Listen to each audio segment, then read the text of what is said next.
오늘은 사무엘하 6장의 말씀을 통해서 함께 은혜를 나누고자 합니다. 자, 여러분, 지난주까지 사무엘하 5장을 봤습니다. 다윗이 이제 12지파의 왕이 됐습니다.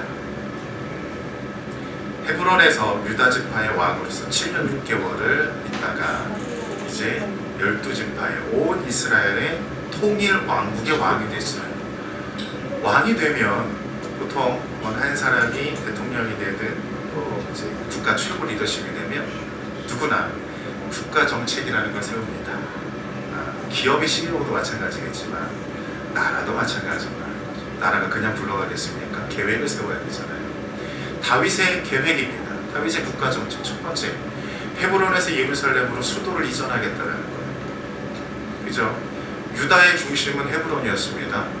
12지파의 중심으로 가야 되는데 사실 그 12지파의 중심은 어디냐면 세겜이에요. 세겜, 지도를 딱 놓고 가운데 점을 딱 찍으면 세겜, 그리고 세겜에서 12지파를 국가 운영을 해야지 가장 탁월하게 국가 운영을 할 수 있어요. 그러나 다윗은 세겜으로 올라가지 아니하고 예루살렘을 수도로 정합니다. 사무엘하 5장의 말씀의 내용은 바로 이 내용이었어요. 그리고 두 번째 국가 정책은 기럇 여아림에서 예루살렘으로 언약궤를 옮깁니다. 언약궤를 옮겨요. 언약궤를 왜 옮길까요? 자, 그리고 세 번째 국가 정책은 성전 건축을 위한 준비를 합니다. 원래는 본인이 성전 건축을 하려고 했지만 하나님이 그 아들의 때로 미루시죠. 다 이유가 있겠죠? 자, 사무엘상 5장의 말씀에 지난주 말씀의 내용에 보면 예루살렘, 왜 다윗이 예루살렘을 빼앗았을까? 첫째, 예루살렘은 여부스 족속의 성읍입니다. 그리고 또 하나는 베냐민 지파의 땅입니다. 그런데 여부스 족속의 성읍이었기 때문에 전쟁 명분이 서요. 그래서 빼앗을 수 있어요. 두 번째는 이것이 베냐민 지파의 땅이었기 때문에 정치적 명분이 서요. 사울 왕이 속한 베냐민의 땅이라는 거죠. 이거를 빼앗아서 베냐민에게 주면 되는데 베냐민에게 주지를 않습니다. 자기 걸로 취합니다. 그래서 여부스 족속이 살았던 그 예루살렘의 성이 다윗이 빼앗고 난 후에 이름이 바뀌어요. 뭘로 바뀌냐? 다윗 성으로 바뀝니다. 개인 소유가 된다는 거예요. 다윗 성으로 바뀌어요. 그리고 다윗 시대에 이 이름은 계속 다윗 성이었어요. 예루살렘 아니었어요. 예루살렘이라는 이름은 솔로몬 때에 그 이름을 다시 회복하지 다윗 때만큼은 다윗성이에요. 성경을 꼼꼼하게 읽어보면 다윗성이라고 나옵니다. 계속 나와요. 이것이 다윗의 국가 정책을 예루살렘을 수도 이전하고 언약궤를 예루살렘으로 이동하고 또 성전 건축에 대한 부분에 대해서 우리는 그동안에 이제 성경을 어떻게 봤냐면 이것이 다윗이 이러한 국가 정책을 행함으로 말미암아 국가의 기틀을 잘 마련했다. 그리고 이것을 합법적으로 타당하게 잘 했다라고 우리는 이야기를 많이 들었습니다. 어떤 면에서 정치적, 경제적, 군사적 측면에서 이것은 아주 잘했다고 봐요. 그런데 반대로 신앙적, 율법적 측면에서는 이게 맞느냐 이겁니다. 과연 맞을까라는 거예요. 사무엘상 6장을 보면 항상 우리의 생각을 흔들어 놓는 고정관념이 있어요. 춤추는 다윗. 이게 전부야. 다윗이 언약궤를 옮겨올 때 춤췄다 이거예요. 그리고 뭐 조금 더 이야기를 하면 뭐 우사가 죽었다, 오베데돔의 집에 복이 임했다.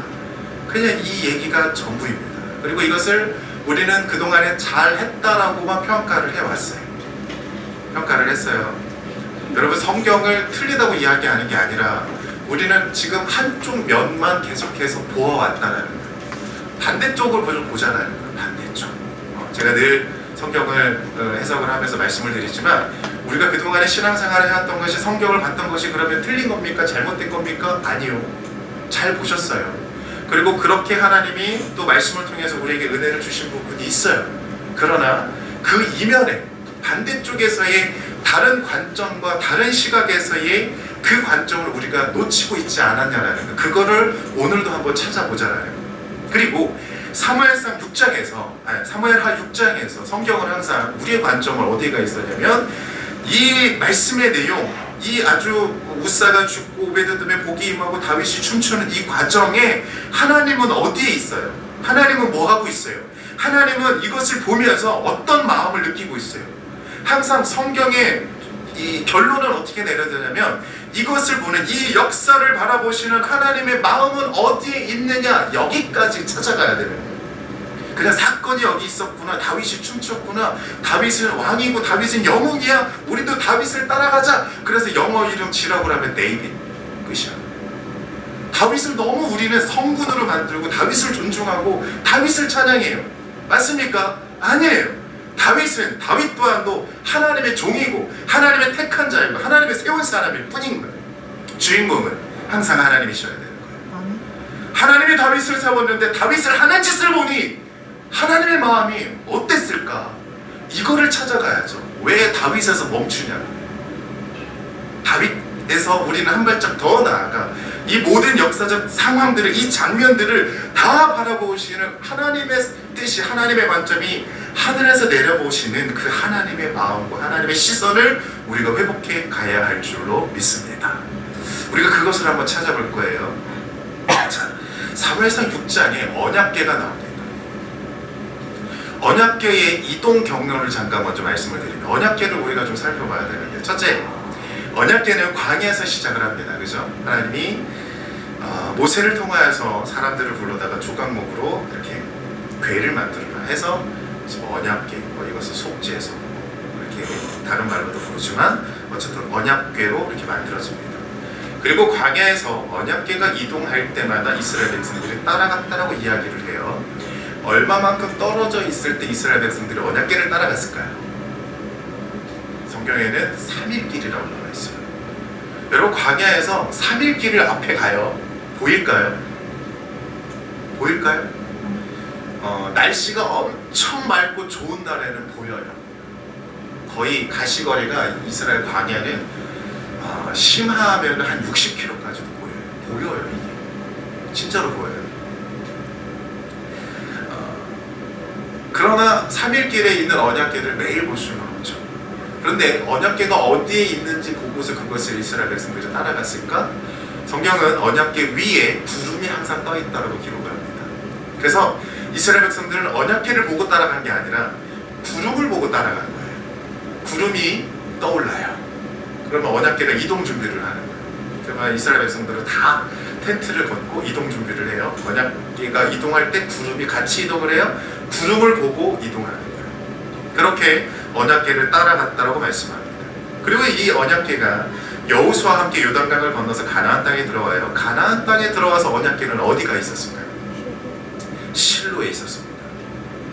실로라는 곳에 누가 지키고 있었냐면 엘리 제사장이 이것을 지키고 있었어요. 엘리 제사장은 아론의 후손입니다.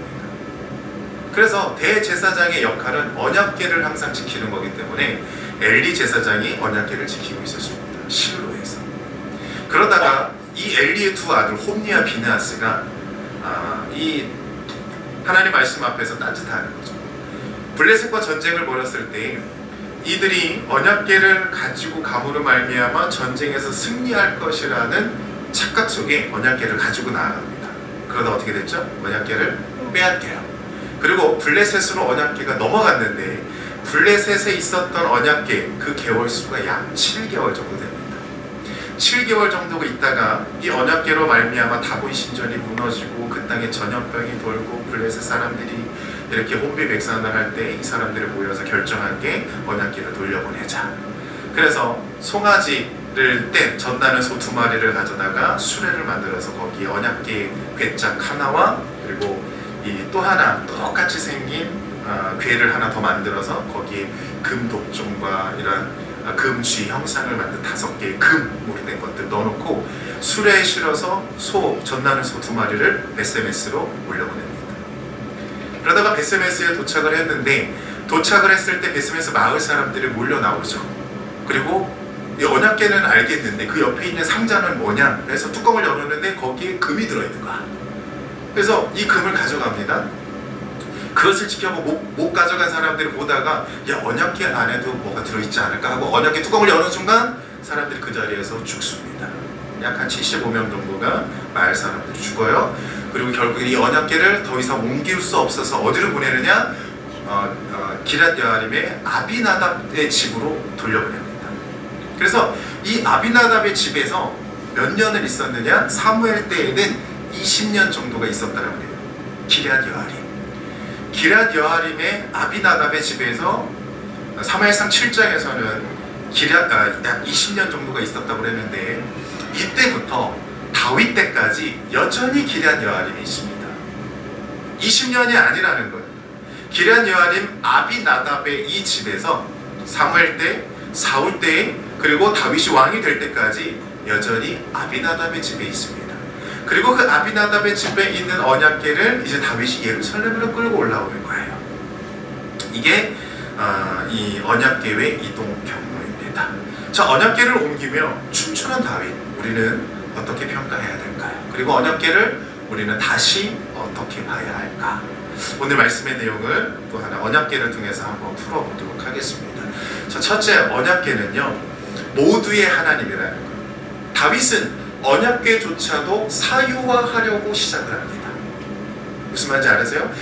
여부수 족속의 예루살렘 성을 빼앗아서 다윗성이라고 이름을 붙이고 그것을 사유화시켰어요. 개인 소유로 사유지로 만들었다. 그리고 거기에다 언약궤를 가져와요. 그리고 개인의 사유화시키려고. 정말요? 그러나 언약궤는요, 그게 아니라 모두의 하나님이고 모두가 하나님 앞에 나와 말씀을 들어야 할 그러한 하나님의 영광과 임재가 상징하는 그러한 언약궤라는 것입니다. 여러분, 지성소 아시죠? 지성소 안에 뭐가 있어요? 성막을 좀 아시는 분들은 성소 안에 성막 그 울타리를 지나서 들어가면 물두멍고 번제단이 있고, 성소에 들어가면 분향단과 진설병 떡상과 분향단 금촛대가 있고, 그리고 한 번 더 휘장을 지나 들어가면 지성소가 나오는데, 그 지성소 안에 뭐가 있을까요? 언약궤가 있어요. 그죠? 여기까지는 아시죠? 언약궤가 있어요. 그리고 또 뭐가 있을까요? 그 다음 몰라요. 그죠? 언약궤가 있고, 그 다음에 언약궤 그 위에 그룹이 있습니다. 두 그룹을 만들어서 이렇게 언약궤를 감싸고 있다, 이렇게 이야기하는데, 그거 말고 또 하나가 있어요. 지성소 안에. 이것까지는 잘 모르는데 뭐냐면, 성경에 출애굽기 26장 31절에 보면 이런 말이 있어요. 너는 청색 짜서 홍색 실과 가늘게 꼰 배에 실로 짜서 휘장을 만들고 그 위에 그룹들을 정교하게 수놓아서. 이게 뭐냐면요, 성소의 휘장이 아니고 지성소의 휘장인 거예요.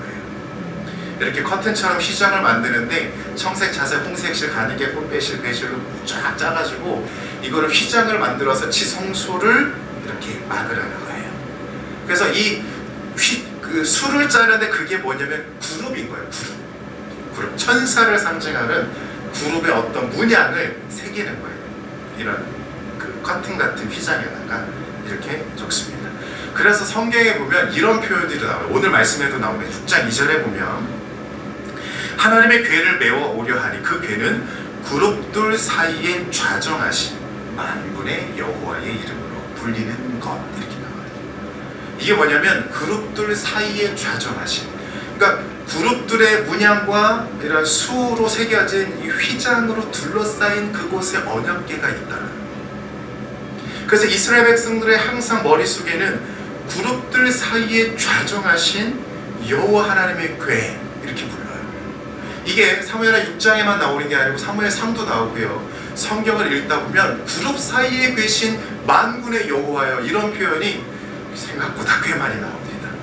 그룹 사이에 계신. 왜 하나님은 그룹 사이에 계십니까? 그룹 사이에. 우리의 개념에서 여러분, 하나님은 어디에 계세요? 우리의 하나님 지금 어디 계세요? 내 마음속에? 물론 예수님 이런 말씀하시지만 보통 우리는 예수님이 기도를 어떻게 가르쳐 주셨냐면 하늘에 계신 우리 아버지요, 이렇게 가르쳐 주세요. 그래서 하나님은 어디에 계시느냐? 하늘에 계신 하나님이라는 거예요. 우리의 생각은 이래요. 근데 이스라엘에게 있어서, 구약시대의 이스라엘 백성들에게 있어서 하나님은 어디에 계실까요? 하늘에? 하나님은 어디에 계시냐면요, 그룹 사이에 좌정하신 언약궤에 하나님이 계세요. 이게 그들의 생각인 거예요. 아시겠죠? 이게 달라요. 우리 식대로 구약을 해석해버리면 많은 해석에 오류가 생기는 거예요. 그래서 하나님은 어디에 계시냐? 항상 그룹 사이에. 그들의 생각은 언약궤는 하나님의 임재가 있고 하나님의 영광, 쉐카이나의 영광이 있고 늘 하나님은 여기에 계신다는 거예요. 하나님에 대하여 뭐 하늘에 계시는 옆에 계시는 우리와 함께 계신 이런 개념이 없어요. 그래서 하나님을 만나기 위해서는 언약궤 앞으로 가야 돼요. 그룹 사이에 계신 언약궤 앞으로 가야 돼요. 이게 구약시대 이스라엘의 생각입니다. 언약궤 사이즈는 어느 정도 될까요? 여기도 있네. 사무엘상 4장 4절에도 똑같이 나와요. 그룹 사이에 계신 만군의 여호와, 이런 표현들이 또 나옵니다. 언약궤의 사이즈는요, 뭐 2개 빗반, 1개 빗반, 1개 빗반 이렇게 이야기하는데 센치로 따지면 약 한 100cm, 60cm 이렇게 나와요. 근데 그 정도 사이즈는 이 틀을 생각을 해보면 제가 자료를 재봤는데 딱 요 사이즈, 요 사이즈. 언약궤가 딱 요만하다니까요. 그런데 구약시대에는 한 규빗이 40cm고 신약시대에는 50cm거든요. 그런데 성막을 만들 때는 30cm로 만들어요. 성막을 만들 때만큼은 한 규빗을 30cm로 줄인다는 거예요. 그러면 뭐예요? 언약궤는 이거보다 더 작다는 거예요. 그렇게 생각하시면 돼요. 언약궤가 엄청 큰 거 아니에요. 작아요.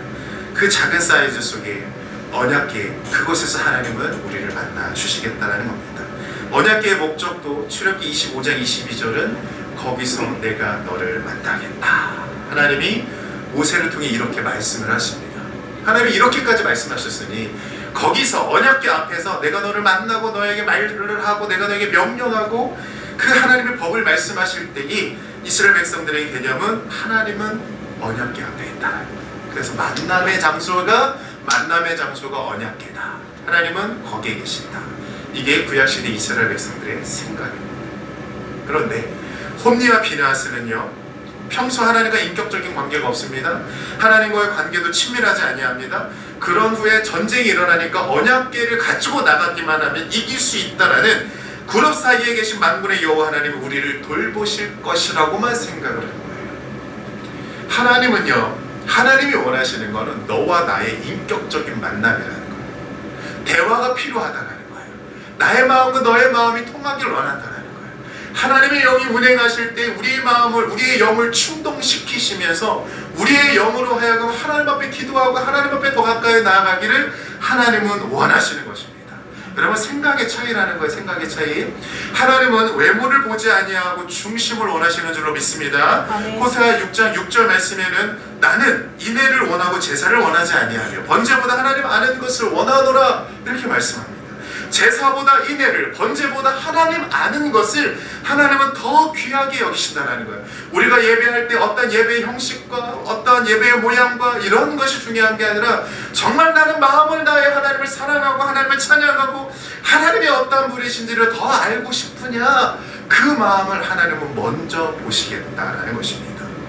오늘 우리가 예배하는 자리에서 우리가 마음을 다하여 말씀 앞에 기울이고 하나님의 그 뜻을 분별해 갈 수 있도록 우리가 집중하여 더욱 주님을 찬양하고 예배할 때 하나님의 성령이 우리의 마음 가운데 충만하게 임하여 주실 줄로 믿습니다. 다윗은 여부수 족속의 예루살렘 성을 빼앗고 다윗성이라고 부르기 시작을 합니다. 예루살렘은 베냐민 지파의 땅과 동시에 여부수 족속의 땅이었습니다. 가나안 7족속 중 가장 강한 족속이 여부수예요. 그 여부수 족속을 몰아내는 군사적 명분과 함께 사울의 지파 베냐민 이 지파의 땅을 이용한 정치적 명분을 이용한 목적으로 예루살렘을 빼앗습니다. 하지만 이것을 계속해서 다윗성으로 그 이름을 부르는 거죠. 그리고 자기를 위해 왕궁을 만듭니다. 자기 아내들을 위해서 밀로, 왕후들이 머무는 어떤 이제 별장 같은 건데, 쉽게 생각하면 왕후 기숙사라고 생각하시면 돼요. 왕후 기숙사, 왕궁 뒤에 밀로를 쫙 치워놔요. 한 사람씩 다. 다윗의 부인들이 굉장히 많았거든요. 이것이 다윗이 이 다윗성을 빼앗은 이유입니다. 여러분, 다시 한번 생각을 해볼까요? 언약궤는 어디로 가야 할까요? 언약궤. 그리고 언약궤는 왜 예루살렘으로 가면 안 될까요? 언약궤는 원래 어디에 있었냐면 실로에 있었습니다. 실로의 엘리 제사장은 아론의 후손들입니다. 아론의 후손들은 이 언약궤를 지켜야 하는 사명과 의무가 있기 때문에 그 실로에서 언약궤를 지키고 있었는데, 대부분 언약궤는 어디로 보내냐면 레위인 성읍들로 보내요. 가나안 땅에 레위인 성읍이 몇 개 있었어요? 48개. 그 중에 제사장들이 관리하는 레위인 성읍도 있었고, 레위 지파의 이 후손들이 관리하는 레위인 성읍들도 있어요. 제사장들이 관리하는 성읍은 6개입니다. 도피성. 6개의 도피성은 아론의 제사장들이 관리를 하고, 나머지 42개의 레위인 성읍들은 레위의 후손들이 관리를 합니다. 나눠져 있어요. 그러면 자, 질문할게요. 실로는 도피성이 있는 자리입니까? 42개의 레위인 성읍이 있는 자리입니까? 도피성이죠. 그죠? 이게 되는 거예요, 이제. 그러면 두 번째, 기럇 여아림은 아비나답의 집은, 이 아비나답은 아론의 후손입니까? 레위인의 후손입니까? 레위인의 후손이라고 보시면 되는 거예요. 구분이 되시죠? 자, 그러면 기럇 여아림 아비나답의 집에서 언약궤를 이동해요. 어디로 가야 할까요? 반드시 레위인 성읍 중에 하나로 가든가 아론의 후손들이 있는 도피성 중에 하나로 가야 되는 거예요. 이게 하나님이 정하신 법인 거죠. 그래도 언약궤 지금 어디로 가고 있어요? 예루살렘으로 가고 있어요. 예루살렘으로 가면 안 되는 이유가 여기에 있는 거예요. 왕정 정치와 신정 정치가 지금 이렇게 톱니바퀴처럼 맞물려 가고 있는 거예요. 묶이는 순간 이거 뭐가 되냐면 정교유착이라고 하십니까? 정치와 종교가 하나가 되는 순간이에요. 정경유착이라 하죠. 정치와 기업을 경영하는 CEO들이 하나가 되어서 맞물려서 나라를 뭐 지지고 볶고 다 하는. 근데 정교유착이 있다는 거예요. 지금도. 그런데 다윗 시대에도 다윗은요, 본인이 왕이기는 하지만 제사장은 아니에요. 그죠? 선지자도 아니에요. 하나님으로부터 기름 부어서 부음받아 왕이 되기는 했지만 레위인의 후손이 아니란 말이에요. 레위인의 후손이 아니면 언약궤는 건들면 안 되는 거예요. 무슨 말인지 이해가 되시죠? 소름 돋지 않으세요?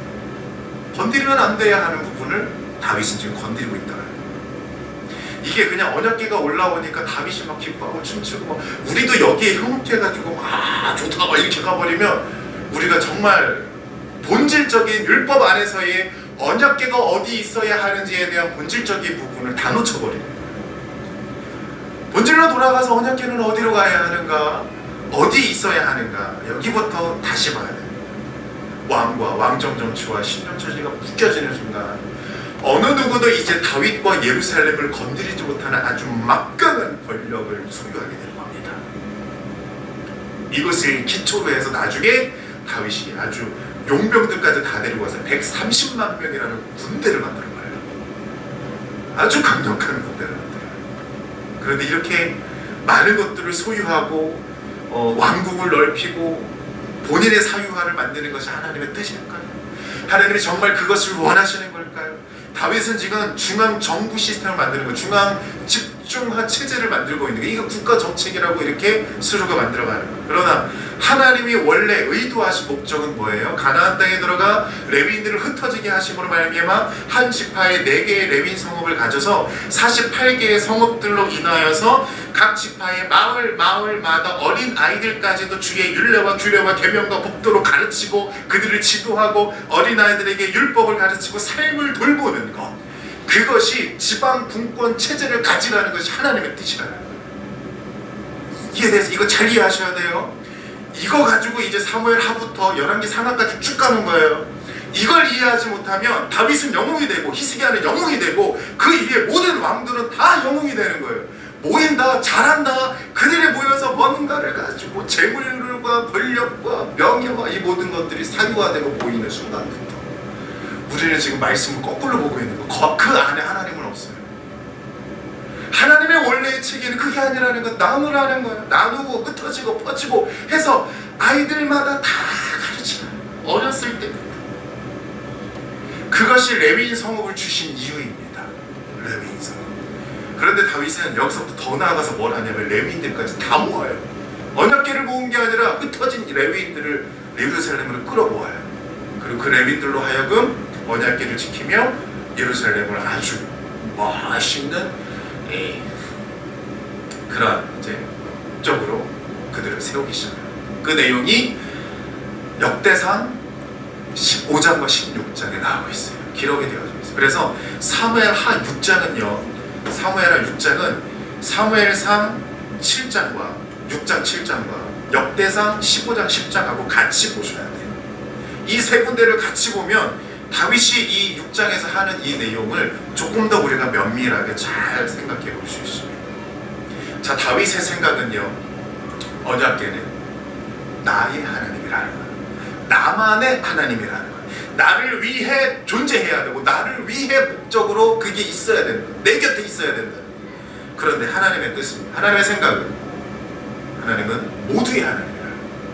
세계가 다 내게 속하였나니, 그죠? 출애굽기 15장 5절로 6절에는 세계가 다 내게 속하였나니 너희는 제사장 나라가 되며 거룩한 백성이 되라.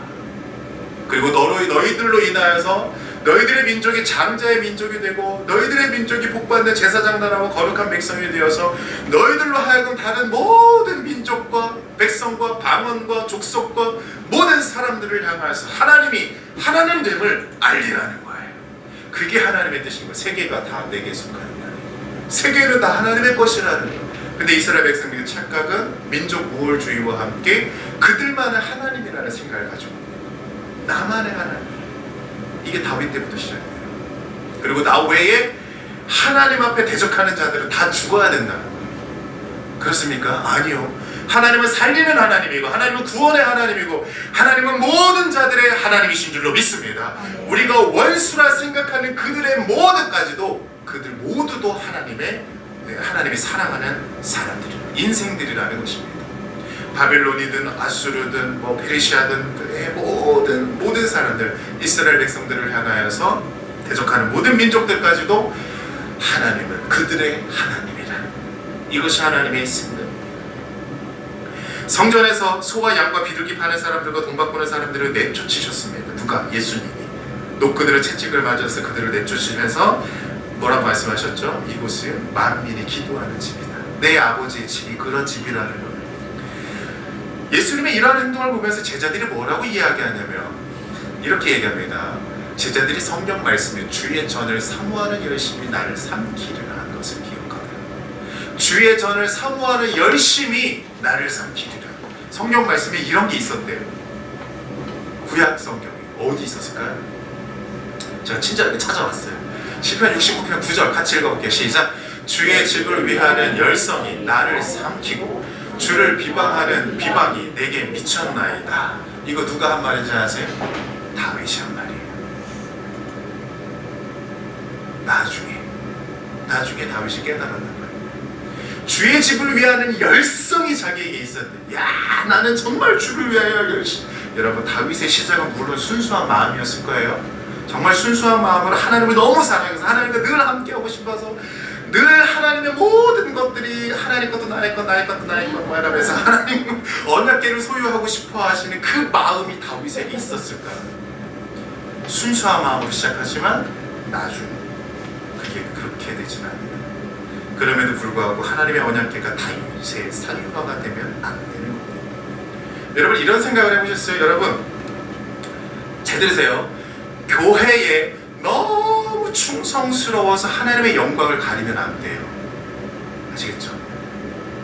너무 충성스러워서, 충성하지 말라는 것처럼 들리는데 너무 충성스러워서 하나님의 영광을 가리면 안 된다라는 거예요. 예를 들면 이런 거예요. 너무 충성스러워서 다른 성도들의 미성숙함을 함부로 지적하면 안 돼요. 그죠? 너무 충성스러워서 가정을 소홀히 하면 안 되는 거예요. 무슨 말인지 이해가 되시죠? 부연 설명은 안 할게요. 너무 충성스러워서 교회를 사유화하면 안 돼요.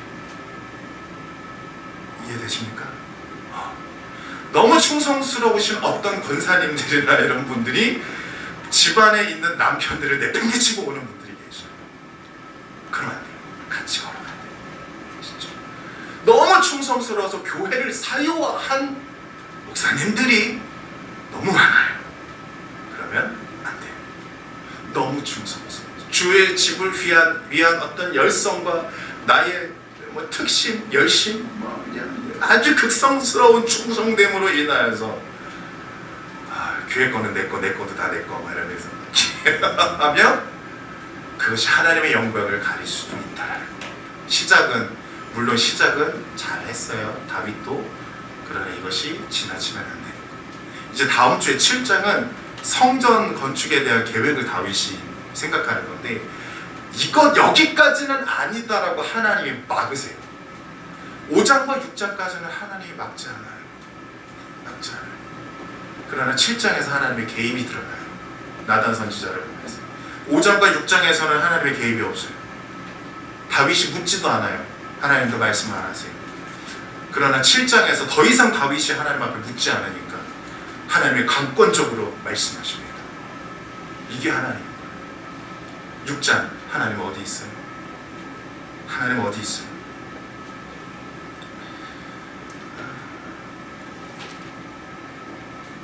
자, 다윗 다시 오기. 자, 언약궤를 옮기기 전 다윗은 기도가 없었어요. 없었어요. 두 번째, 언약궤는 예루살렘이 아닌 실로로 가야만 해요. 아니면 기럇 여아림 아비나답 집에 계속 있든가. 세 번째, 언약궤를 소유하고 싶어하는 다윗의 충성. 물론 본인은 굉장히 기뻐했지만 이게 나중으로 가서는 정말 다윗은 언약궤를 소유하고 싶어요. 시작은 여기서 잘못이라고 이야기할 수 없지만 나중에서는 이것이 문제가 돼버리고 더 이상 신하들의 그 권력 앞에 다윗은 더 이상 힘을 쓰지 못하는 그러한 다윗으로 전락을 하게 됩니다. 자, 두 번째, 언약궤는요 축복의 하나님입니다. 자, 기럇 여아림의 아비나답에게 3명의 아들이 있었어요. 자, 사무엘상 7장으로 가볼게요. 아비나답의 집에 3명의 아들이 있는데 엘리야살, 우사, 아요. 우사, 아요가 아비나답의 아들이었네요. 그죠? 사무엘상 7장에 보면 이 아비나답의 집의 첫째 아들 엘리야살을 거룩하게 구별하여 놓고 그로 하여금 여호와의 궤를 지키게 하였대요. 왜 거룩하게 구별할 수 있었을까요? 거룩하게 구별할 수 있었다라는 것은 이 집안이 아비나답이 레위인이나 아론의 후손 둘 중에 하나의 후손이라는 거예요. 그래서 거룩하게 구별할 수 있었다라는 거예요. 그리고 엘리야살은 평생을 여호와의 궤를 지킵니다. 이게 엘리야살인 거예요. 그런데 이제 사무엘하 6장으로 넘어오니까 둘째 아들과 셋째 아들의 이름이 나옵니다. 그렇죠? 한번 읽어볼게요. 시작. 그들이 하나님의 궤를 세술에 싣고 산에 있는 아비나답의 집에서 나오는데 아비나답의 아들 우사와 아효가 그 세수레를 모니라. 그죠? 엘리야살, 우사, 아효 이 세 아들은요 정말 하나님의 궤를 잘 모시려고 하는 그 마음이 있었어요. 누구한테 배웠을까요? 아버지한테 배우는 거죠. 아버지한테 신앙을 배웠어요. 아버지한테 믿음을 배웠어요. 이 언약궤가 하나님을 상징하는 그룹 사이에 계신 하나님이시기 때문에 반드시 그룹이 있는 그곳으로 가야 하는데 거기까지 가기 전까지 우리의 집에서 잘 모셔야 된다는 아주 충성된 가문이었고 신실한 믿음의 가정이었습니다. 그런데 오늘 말씀해 보니까 소들이 뛰다가 언약궤가 떨어졌어. 그리고 그것을 잡으려고 하는 우사가 그날에 죽게 되었다고 말씀합니다. 자, 이 말씀에 대해서 성경은 뭐라고 기록을 하냐면 우사가 잘못했다 이렇게 이야기해요. 우사가 잘못했대요. 이거 생각 잘 하셔야 돼요. 여러분, 우사가 뭘 그렇게 잘못했어요? 뭘 그렇게 우사가 뭘 그렇게 잘못했냐고. 20년이 뭐예요? 사무엘, 사울, 다윗 때까지 수십 년을 평생을 믿음의 가정 신실한 세 아들들이 그 언약궤를 지키며 이제 언약궤를 이동할 때 그 언약궤를 옮기기 시작을 했다는 거예요. 뭐 수레에 실은 게 그렇게 잘못했습니까? 그거 생각하지 마세요. 이 뭐 나중에 12절, 13절 이렇게 보면은 언약궤를 어깨 이렇게 기쁨으로 메었다라고 나오는데 원어로 들어가면요 원어에는 매다라는 말이 없어요. 그 매다라는 말을 지워야 돼요. 어깨에 맸는지 다시 수레에 올렸는지 이거 몰라요. 매다라는 말이 없으니까. 그러니까 이게 어깨에 메어 올리는 거나 수레에 실어 옮기는 거나 이게 큰 잘못 이렇게 생각하지 마세요. 여러분, 베샤메스로 올라가는 소 2마리 애들요 수레에 끌고 올라갔어요.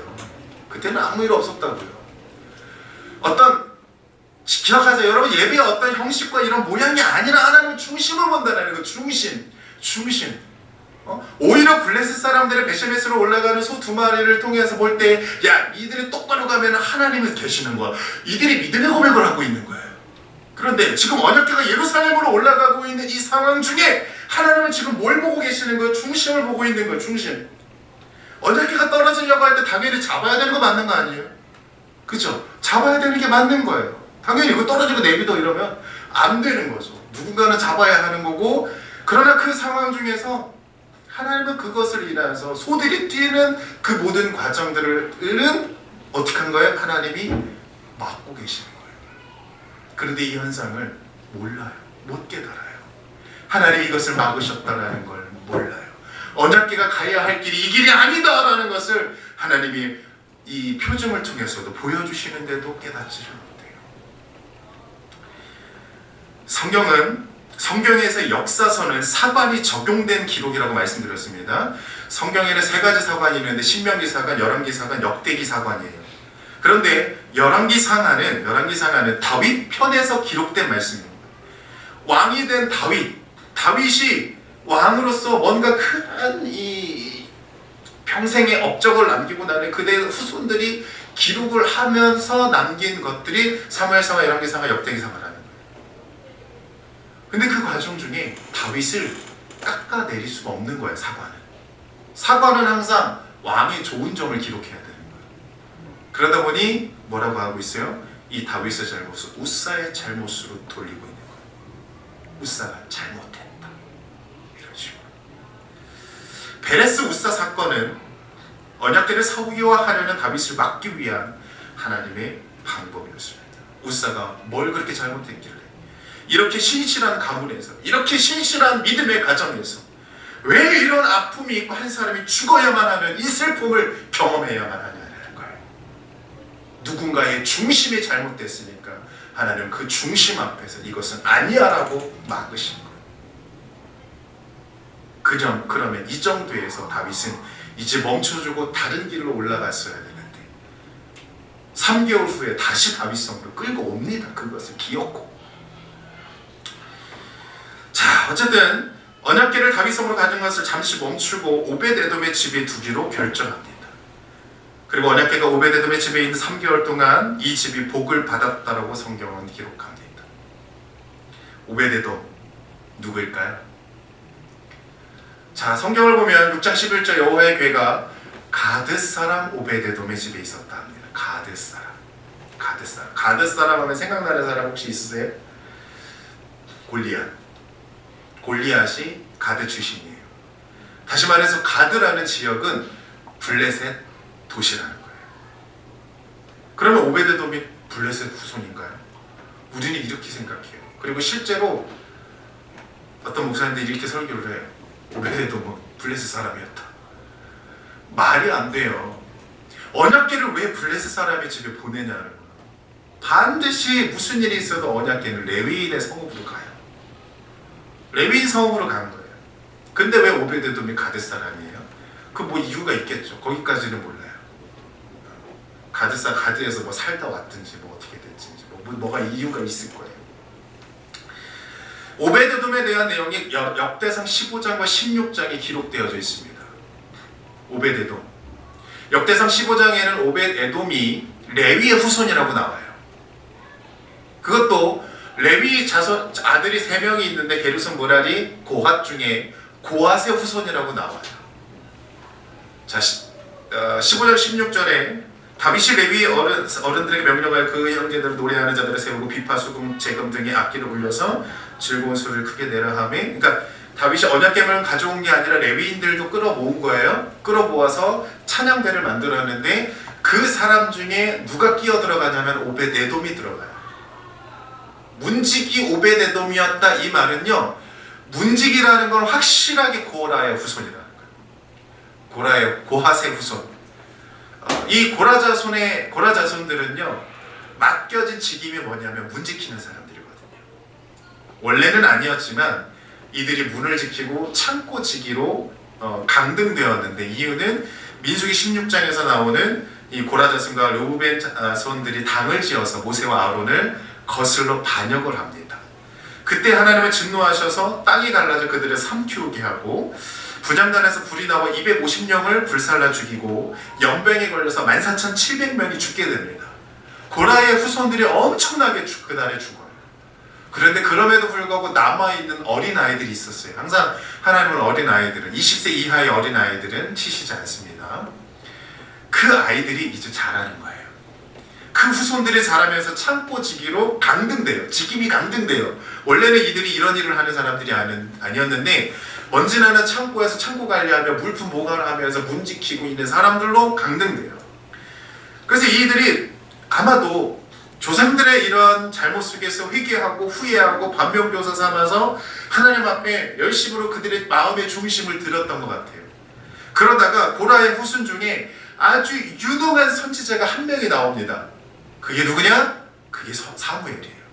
고라의 후손 중에 사무엘. 하나님이 사무엘을 띄우신 거죠.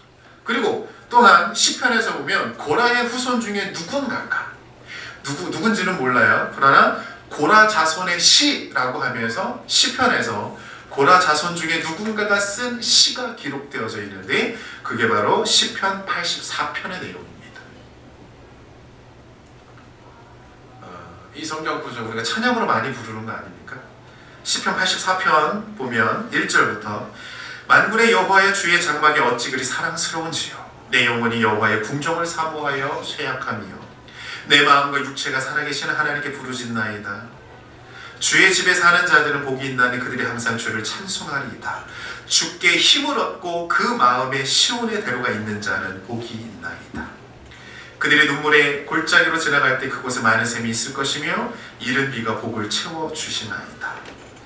우리의 방패이신 하나님이여 주께서 기름 부으신 자의 얼굴을 살펴보옵소서. 10절 주의 궁정에서의 한날이 다른 곳에서의 첫날보다 나은지 악인의 장막에 사는 것보다 내 하나님의 성전 문지기로 있는 것이 좋사오니.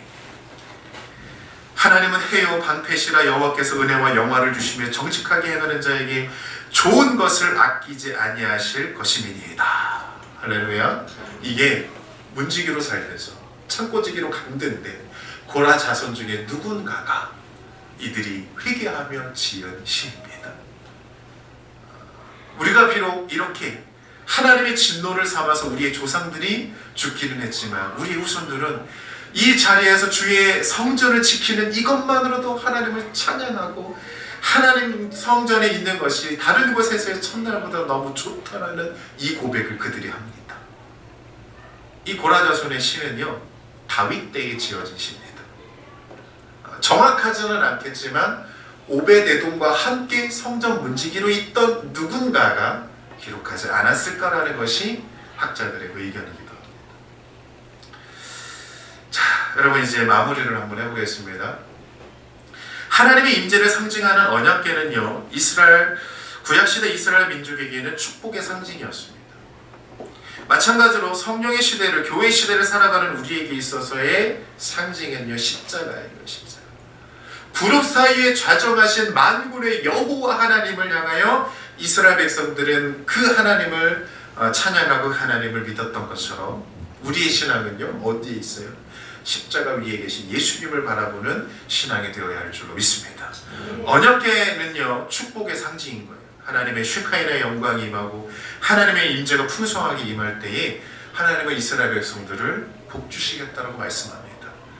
주의 율례와 규례와 계명과 법도를 지켜 행하면 너희가 다섯이 백을 쫓고 백이 만을 쫓을 것이다. 북방의 안보와 치안의 확보를 하나님이 책임져 주실 것이다 라고 말씀합니다.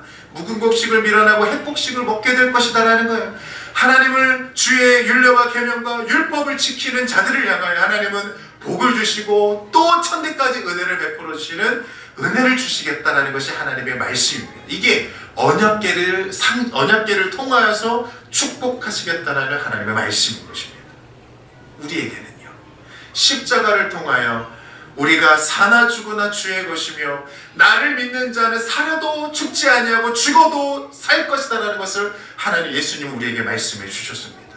우리는 이 믿음 가지고 사는 거예요. 이 믿음 가지고 하나님이 어떠한 분이신지를 이스라엘 백성들이 어떠한 사람들은 잘못된 착각 속에서 살기도 했지만 그러나 율법의 본질과 중심으로 들어가서는 사실 하나님의 본심은, 하나님의 온전한 뜻은 우리를 향하여서 하나님의 영광의 빛을 비춰주시며 하나님께서 치료의 광선을 나타내 주시고 우리에게 축복해 주시고 늘 우리와 함께 하시는 임마누엘의 하나님의 본심이었다는, 마찬가지로 십자가도 하나님의 본심은 우리와 함께하고 싶어 하시는 임마누엘의 하나님의 마음인 줄로 믿습니다.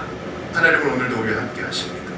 우리가 잘못된 방향과 잘못된 신앙의 해석을 가지고 우리가 이 교회를 섬기면서도 잘못된 마음으로다가 교회를 사모하고 뭔가 우리 안에 있는 것들을 막 우리의 잘못된 충성됨으로 하다 보면 우리는 이 향방 없는 교회로 갈 수밖에 없어요. 그래서 여러분, 우리는 마음을 모아야 되는 거예요. 자꾸 마음을 모아서, 우리의 마음을 모아서 이 마음 가운데 하나님이 함께 하시고 우리의 마음의 중심을 드리고 하나님 우리의 어떤 외형보다도 우리의 마음의 중심을 다하여 주님 앞에 찬양하고 예배합니다. 우리의 갈 길을 인도하시고 우리의 방향성을 제시해 주시고 우리가 예배할 때 성령으로 기름 부어 주시며 우리 교회의 예수님 머리가 되어 주시옵소서. 아멘. 할렐루야. 아멘. 우리는 그렇게 하나님 앞에 기도하며 나아가야 할 줄로 믿습니다. 아멘. 우리의 삶을 주님 앞에 드리면서 하나님, 우리가 주만 바라봅니다. 십자가 위에 계신 주님만을 바라봅니다. 주님만이 우리 교회의 주인 되어주시고 우리 예수님만이 우리 교회의 머리가 되어야 할 줄로 믿습니다. 아멘. 여러분, 오해하지 마세요. 충성하지 말라는 거 아닙니다. 충성하지 말라는 거 아니에요. 그 길을 우리가 바로 알고 한 걸음 한 걸음 그렇게 가자. 그러할 때 하나님께서 우리를 더 좋게, 더 아름답게 하나님의 나라로 우리 교회를 세워주실 줄로 믿습니다.